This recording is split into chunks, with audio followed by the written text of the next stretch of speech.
So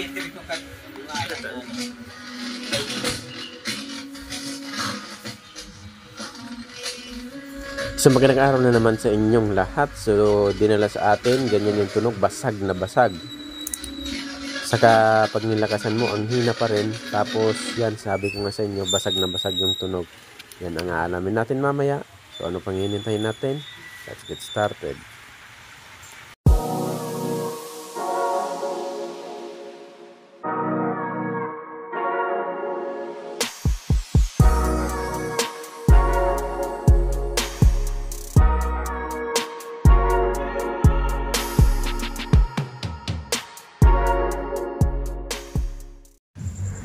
Bale, ito binuksan na natin. So may namiss ako mga ka-G-Lovers. Ito yung gamit ko ng una kong pagbabloggs.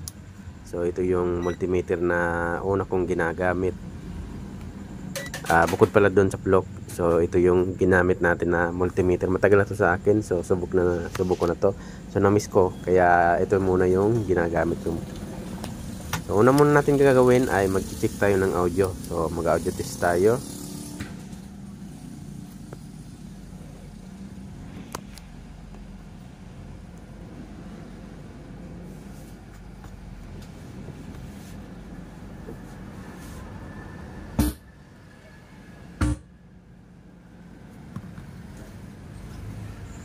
Bale, yan mga ka-G-Lovers, both left and right okay naman yung audio. So wag na natin galawin yung main amplifier kasi malinaw yung audio dito.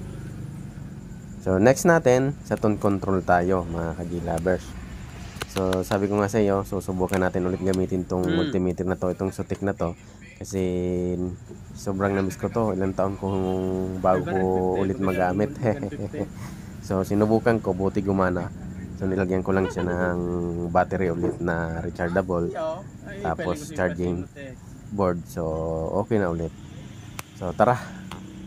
So dito muna tayo, mag-check tayo sa tone control natin. Dito muna tayo sa may pinakataas muna. Titingnan ko muna kasi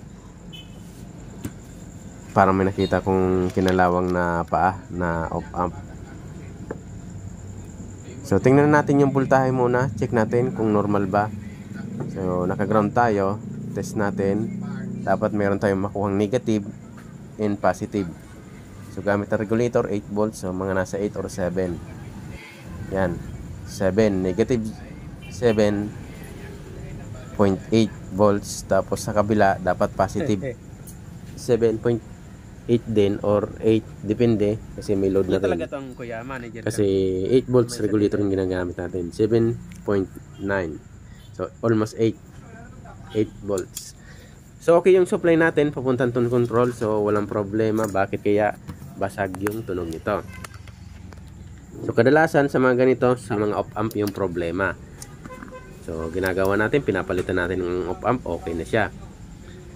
Minsan sa volume din. Pero napansin ko mukhang hindi naman sa volume kasi hindi siya nagragasak. Talagang basag lang talaga yung tunog. So pag nagsundot ako dito, tingnan nyo, basag yung tunog.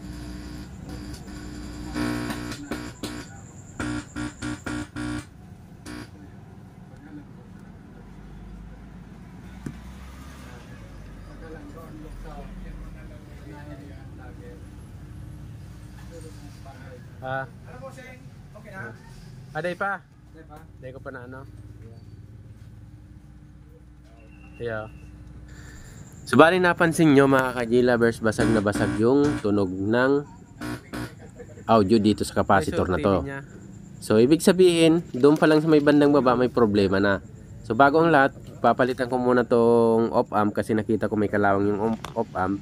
Obligado na lang tayo magpalit yan kasi delikado na rin yan. Sabihin natin mapaganda natin yung tunog nito, katagalan masisira din yun kasi may kalawang na yung paa.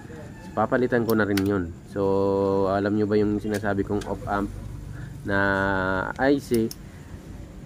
So nandyan yung walang paa, yung GRC4558. So op amp yan, IC. So tanggalin ko muna yon dito sa may bandang volume na to, tapos palitan natin.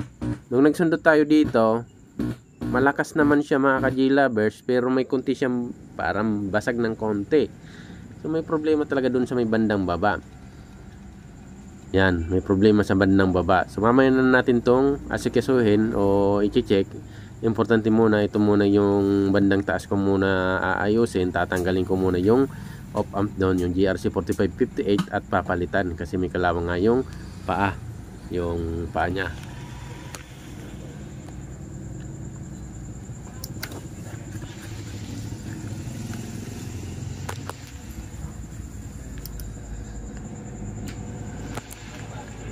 So, nag-check pa ako dito. Talagang dinouble check ko muna siya mga ka-G-Lovers. Tinignan ko, inisip-isip ko talaga kung ano ba talaga yung problema nito. So, medyo masakit din sa ulo yung mga ganito. So, malalaman natin mamaya pag nagpalit na nga tayo ng op-amp, ganun pa din. So, matinding labanan yan. Hehe. So, tanggalin ko lang to mga ka-G-Lovers. Tapos, palitan ko yung IC na op-amp kasi may kalawang.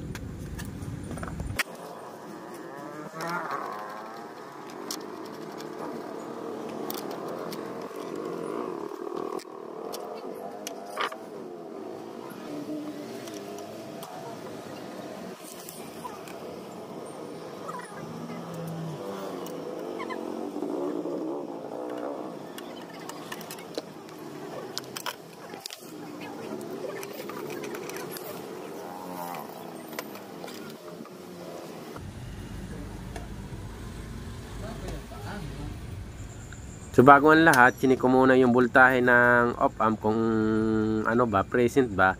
So sundot lang tayo sa pin number 4 at pin number 8. Nandiyan na rin yung positive and negative supply niyan. So 7, 7 or 8, 8, mga nasa 15. So ganun. So i-check natin kung meron siyang voltahe. So dito pala, naging na naman tayong isang gonggong. Kasi hindi pala natin nakabit. Paano natin ma-check yung voltahe kung hindi natin naikabit yung connection? So nakalimutan ko, tinanggal ko pala. So ito, balik tayo ulit sa pag-check. Yan.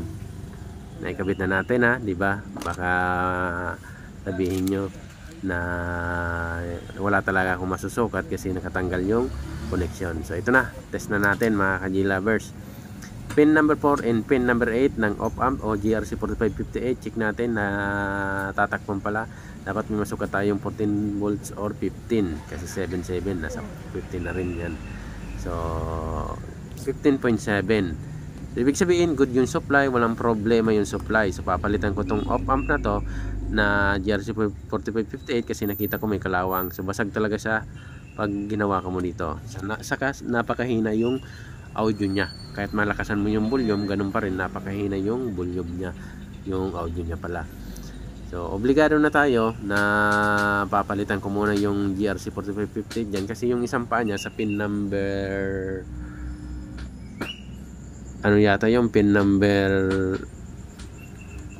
5, parang ganun, pin number 5 or pin number 1 may kalawang. So talagang totally kinalawang na, mababali na.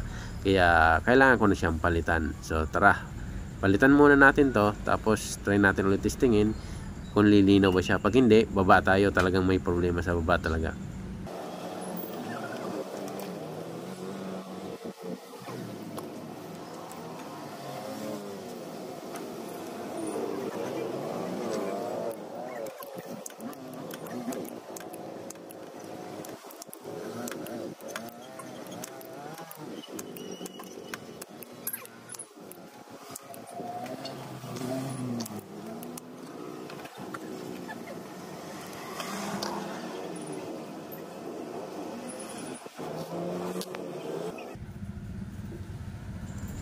Bala yan na mga ka-G-Lovers, sa tanggalan natin. Ito yung pampalit natin, 4558. So hindi to GRC, ibang brand to, NRC nakalagay.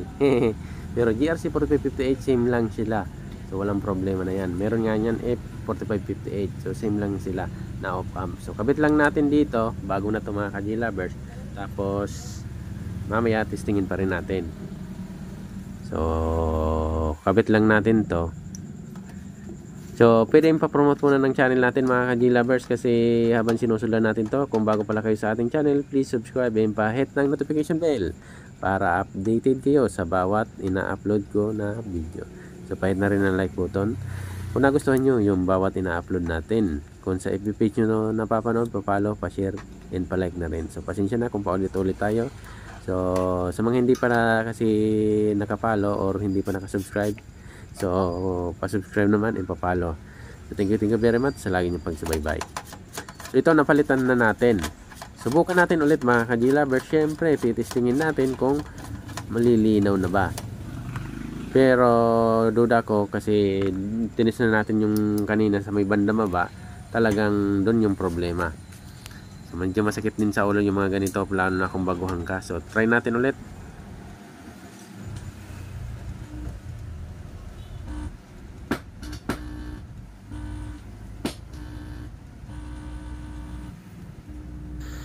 So yan na mga ka-G-Lovers, na confirm na natin ulit na dyan talaga yung problema sa may bandang baba. Basag pa rin yung tunog at napakahina.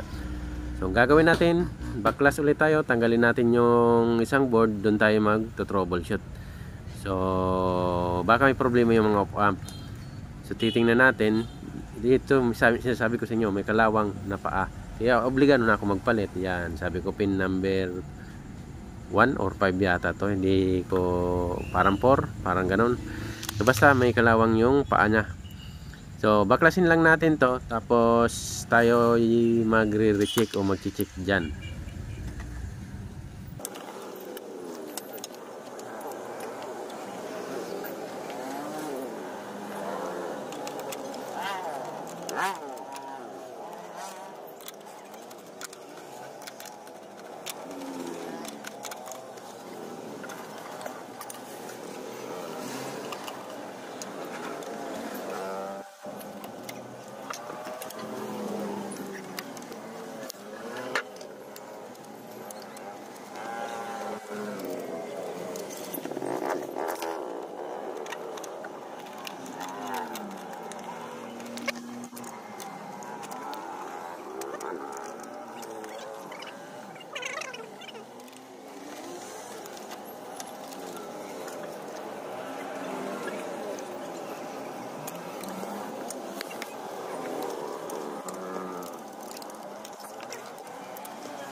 So bali ito na mga ka-G-Lovers, tanggal na natin. So dito pag check natin dyan, basag din yun naman tunog dyan. So una muna natin gagawin, check natin yung supply. Baka wala siyang supply, abnormal yung supply, kaya siguro basag yung tunog. So nung tinignan ko yung op-amp, meron siyang corrosion. So papalitan ko na lang siguro yan mamaya, kasi meron na siyang corrosion. Kahit naman good pa yan, pag may medyo may kalawang, so yan din yung sisira. So papalitan din natin yan. So ito na mga ka-G-Lovers, subukan muna natin siyang i-test, syempre kung may supply siya. Tapos tatanggalin natin to. Yan, tatanggalin natin yan.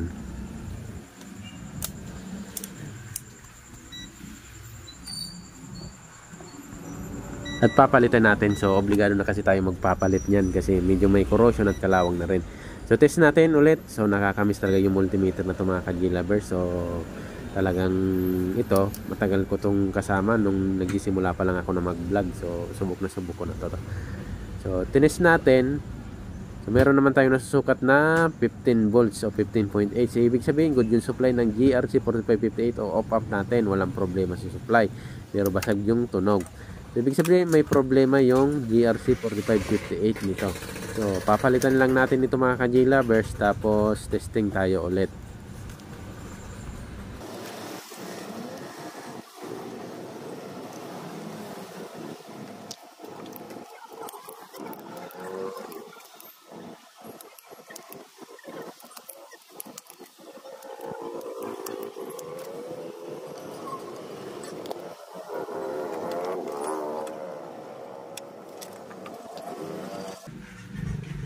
So pansin niyo ba yung pa niyan, medyo may corrosion at kalawang na rin yan. So kaya papalitan ko na rin. So pagkapalit natin to, testing tayo mga ka-G-Lovers. So hindi natin siya kinat yung video, pinas forward ko na lang para at least maintindihan nyo naman, lalo sa mga baguhan. So tara, ito papalitan muna natin siya. So kukuha lang muna ako ng GRC 4558. So ito meron na tayong nakuhang bago. So palitan lang natin, tapos testing tayo ulit. Pag basag pa rin, palitan natin yung isa kasi may corrosion din yung isa. Pero pag napalitan natin yung isa, basag pa din. So may problema yung audio protect nito. So nagpo-protect yung audio nito, kaya basag. So pag nagpo-protect yung audio nito, nagkakaproblema yung protection ng audio nito. So basag yung tunog niyan, minsan malakas yung ugong. Yan yung mga problema niyan. So paano man natin malalaman kung naka-audio protect? So mamaya ituturo ko sa inyo yan. Pag talagang napalitan nyo na yung mga op-amp, ganun pa din. So sakit sa ulo yan. Dati na problema din ako, sakit sa ulo niyan. Pero ito, ituturo ko lang sa inyo ng madalian lang para maintindihan nyo. At least meron na kayong idea pag nakaayos kayo ng ganitong unit, mga ka-J-Lovers. Kasi hindi to katulad ng 5 auto na wala siyang parang audio protect dito sa op-amp o sa pre-amp. So basag pa rin. So wala siyang protect sa pre-amp. Diretso lang talaga. Kaya pag napalitan mo na yung mga op-amp, sure ball, okay na yung tunog niyan. So ito, may protection pa to. So mamaya, papaliwanag ko na lang sa inyo, papakita ko na lang sa inyo. So, napakinggan nyo kanina, basag pa rin. Testingin natin para mas maintindihan nyo na basag pa rin yan. Talagang, kahit magpalit tayo dito ng mga op-amp o yung GRC 4558, ganun din yung tunog niyan, basag pa rin.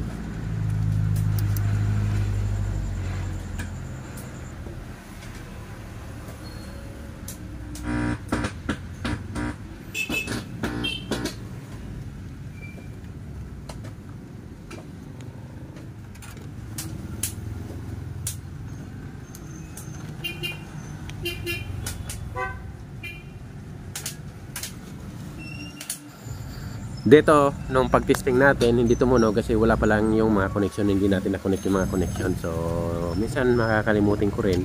So, medyo makalimutin na rin tayo. Kaya, ganyan nga, nakakalimutan na rin natin. Kaya, kinabit natin yung connection ulit para mapakinggan nyo na basag pa rin yan. Kahit nagpalit na tayo ng GRC 4558. So, yung isa pa, papalitan pa rin natin yon. Kasi medyo may kalawang na rin yon, may corrosion na rin. So, papalitan natin. Tapos, testing natin ulit kung basag talaga.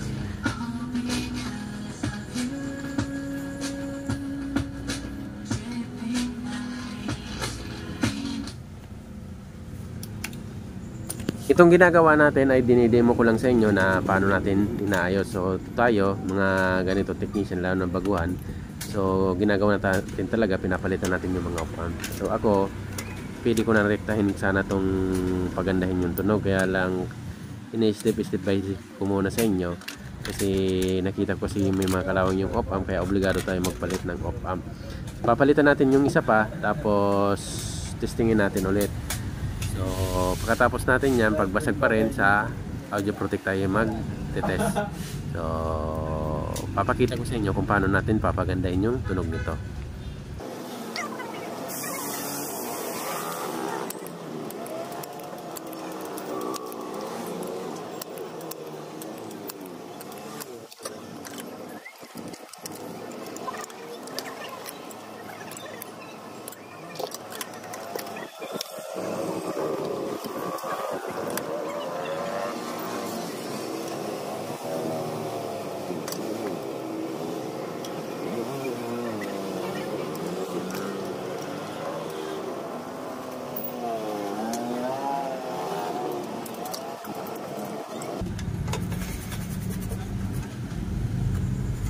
So ayan na mga ka-J-Lovers, na ikabit na natin yung isang op-amp. So dalawa lang tong op-amp para sa audio natin. Yung isang op-amp yan para sa mic na rin yan. So titisingin pa rin natin para malaman nyo na ganun pa rin yan, basag pa rin yung tunog nyan. So papakita ko na lang sa inyo kung paano pag-alis ng protect nyan. So pakinggan nyo, basag talaga siya. So tuturuan ko mamaya kayo kung paano pag-alis ng protect ng audio nyan. Kaya basag siya.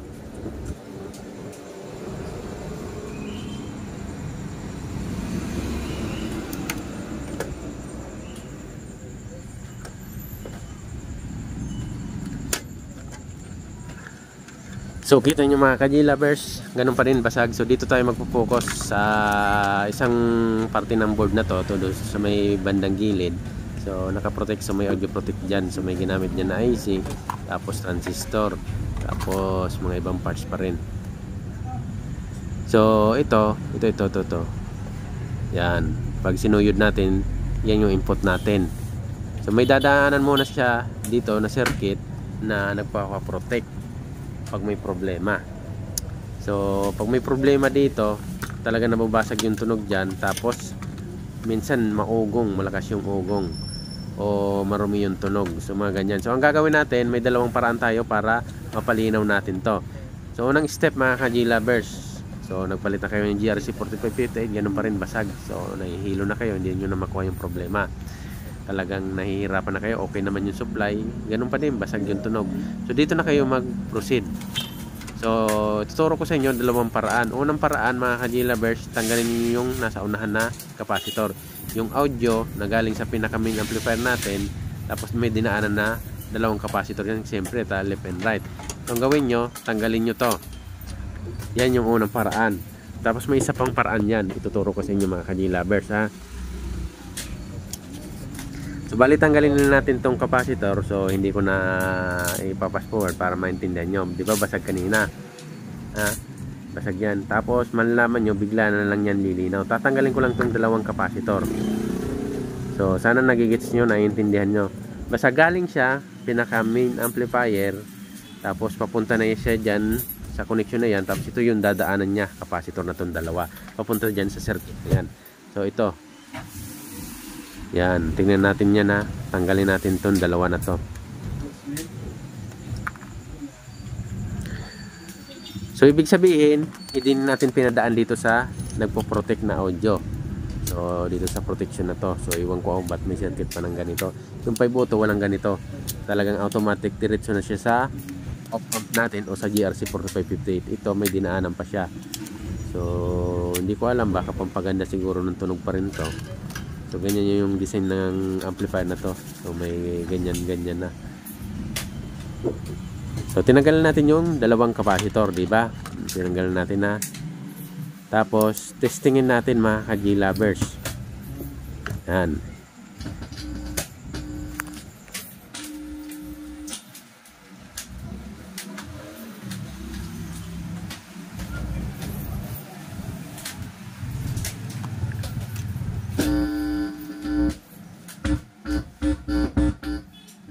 Yan na yung sinasabi ko sa inyo mga ka-G lovers. Lumabas na yung linaw ng tunog niya, napakalakas na. So nakabawas lang yung bass niyan kasi binabaan ko talaga yung bass kanina. Wala tayong bass niyan. So testingin natin na mga ka-G lovers.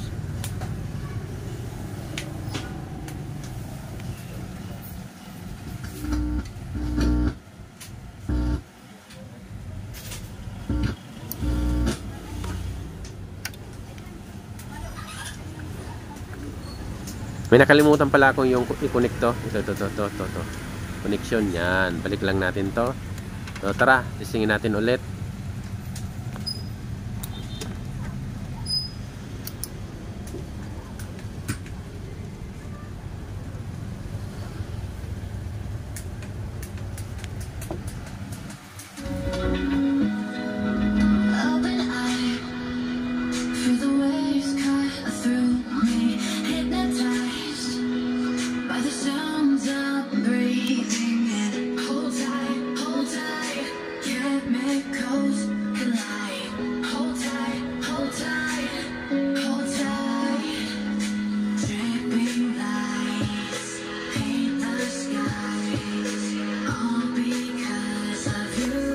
So yan ang mga ka-G lovers, napansin nyo ba? Ang linaw na, diba? So unang pamamaraan yan na pag-alis ng protect, ng audio protect. So itong capacitor na to, hindi yan sira. Pag tinis mo yan, hindi yan sira. Kahit palitan mo ng bago, mababasag pa rin yung tunog niya pag kinabit mo yan dyan. Kasi hindi yan sira mga ka-G lovers. Yan. So panigurado yan kasi nadaanan ko na ngayon, kaya sinishare ko sa inyo. So pag tinis mo ito mga ka-G lovers, nasa range to, tama to, o hindi yan sira. So hindi lang natin napofocus. Yan, nakita nyo yung ano nya, nasa 22 UF. So try natin, ha.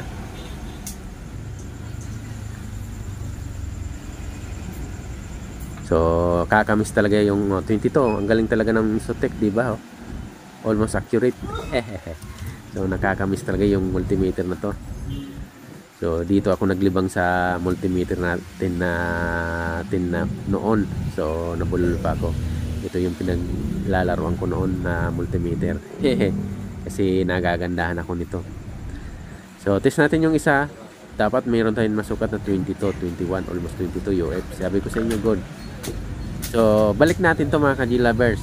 Yan yung unang pagtanggal ng audio protect nyan.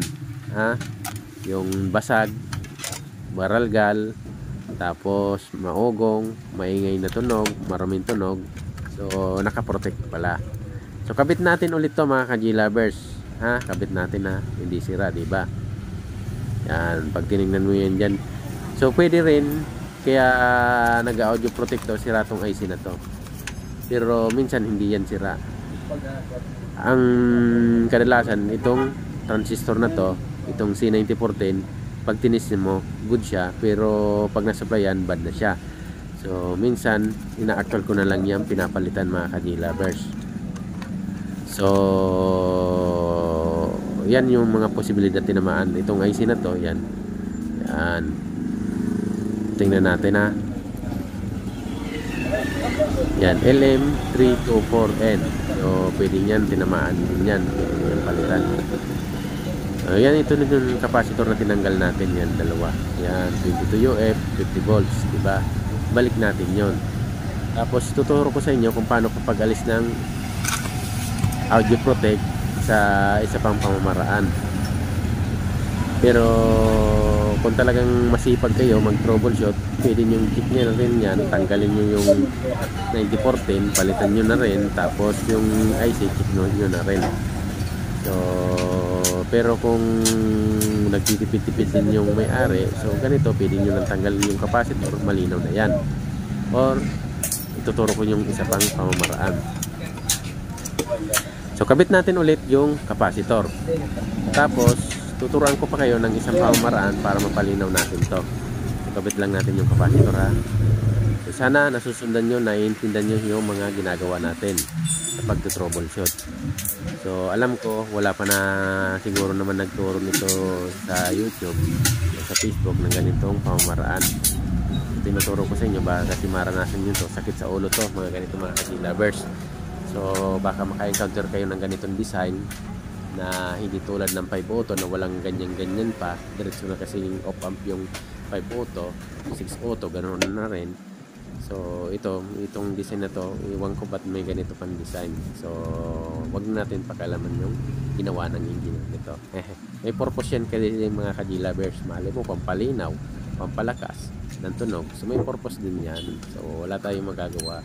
Ganyan yung design niya. So kabit natin yung capacitor, balik natin.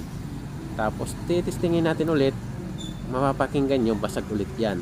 Tapos ituturo ko sa inyo yung isa pang pamamaraan kung paano matanggal yung audio protect yung nagpo-protect yung audio, yung iba na yung tunog. Basta tinatawag ko yung audio protect kasi parang nagpo-protect na rin yan. Kasi hindi mo na maintindihan yung tunog. So kaya ganyan, tinatawag ko na rin na audio protect dito sa mic op amp. O sa ano natin, sa preamp o sa tone control. So ayan, kinabit na natin mga ka-G lovers. Testingin natin ulit, pakinggan yung maigi at magbabalik yung pagkabasag ng tunog nyan. Pakinggan yung maigi pakinggan nyo. So tara, yan basag yung tunog. Testingin natin kita nyo, umina at basag yung tunog. Patugtugin pa natin para maintindihan nyo. Talagang bumalik sa dati yung tunog nyan. Electric fan.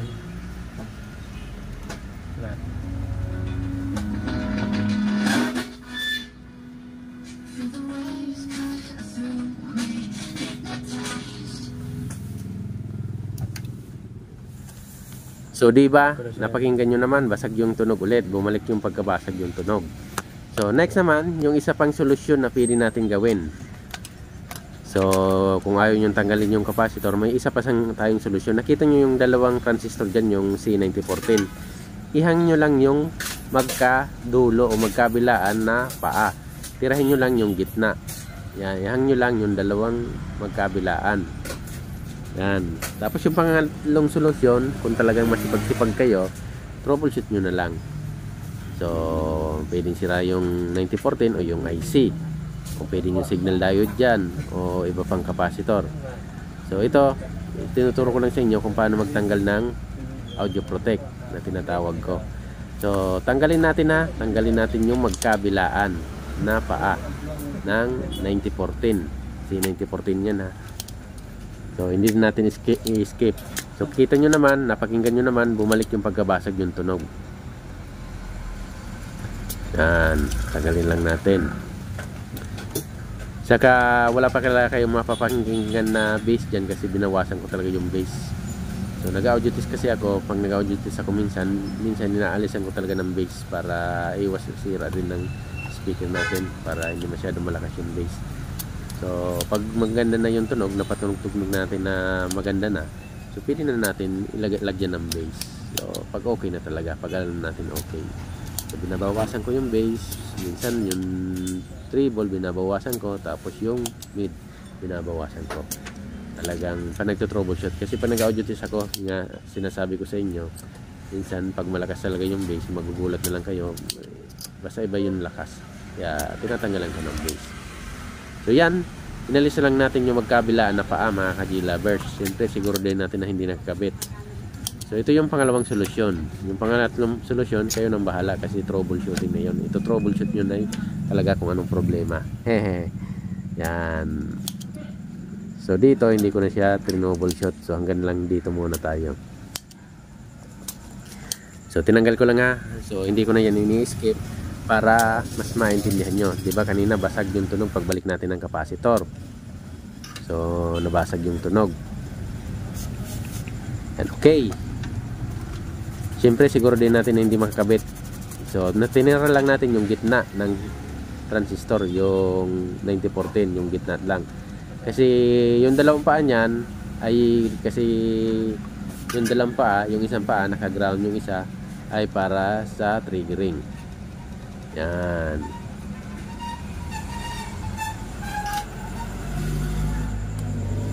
Tinanggal na, sinigurado ko lang na hindi nakakabit. Yan, sinisigurado ko lang. So pag nasigurado nyo na hindi nakakabit, siyempre testingin natin na. So malalaman nyo mga ka-G-lovers na gaganda na yung tunog. Ito. Yan nakalagay yan, C9014, dalawa yan. Sa left and right yan, nakakonect. So may dinaanan muna siya ng resistor bago siya dumaan sa kanya. So ito mga ka-G-lovers, testingin natin ha, kasi nasigurado natin na hindi naman nakakonect na. So testingin natin ulit. Tapos yan, malalaman nyo, kabit ko lang yung mga connection ng wire, malalaman nyo na okay na naman yung tunog nito. So sumabit pa, kaya tinanggal ko muna. So ito na mga ka-G-lovers, balik natin ulit yung mga connection. Tinanggal ko kasi sumabit dun sa may volume, kaya hindi ko na gaganito. Yan. Testingin natin ulit mga ka-G-lovers. Tingnan nyo ha, tingnan nyo, tinang natin yung magkadulong paa ng C9014. Yan, ayusin lang natin yung hindi mag-short. Tapos testing tayo. Yan. So titestingin ko muna mga ka-G-lovers kung hindi siya sumabit, para sigurado ako. Baka kasi sumabit, so basag din yung tunog niya pag sumabit. So i-buzzer check na lang natin, o continuity check na lang natin. Mag-buzzer naman yan. So hindi ko na pailawin, basta mapakinggan lang natin na pag tumunog, dumikit. So okay naman, hindi naman dumikit yung connection. So dati nagagandahan talaga ako ng Sutek, kahit ngayon pa naman pala nagagandahan ako ng Sutek na multimeter na to, kaya binalik ko, ginamit ko ulit kasi na-miss ko. Nakita ko kasi nakatago na lang to, nakalagay na lang yan dyan sa gilid-gilid. Nung napansin ko, so wala na siyang battery, tinanggalan ko na pala to ng battery. Binilikan ko ulit ng battery, tapos yung charging board para magamit natin ulit. So ito, ang ganda. So, na-miss ko talaga yung multimeter na to. So dahil nasigurado natin mga ka-G-lovers na hindi naman sumayad, testing natin ulit ha. Testingin natin ulit.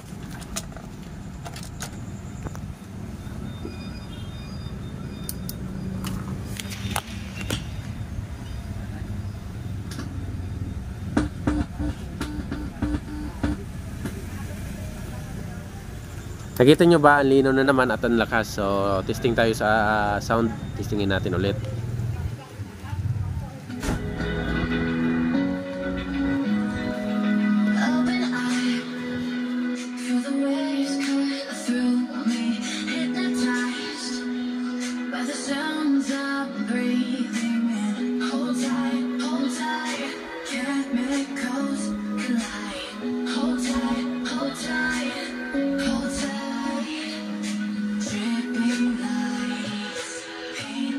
So yan na mga ka-G-Lovers, okay na siya, malinaw na siya. So pwede nang ganyan na rin ang gawin nyo. Or pwede nyo i-troubleshoot na lang pati dyan. Kasi nandyan lang yung problema nyan. So dati naka-experience ako nito, troubleshoot ko. Nagka-problema yung 9410, pinalitan ko. So tinis ko naman, okay naman yung 9410. Inactual ko siyang pinalitan, gumana naman siya. Minsan yung IC, tinatamaan din. So kabit lang natin to lahat. Tapos sisingin natin para makapag-patugtog tayo.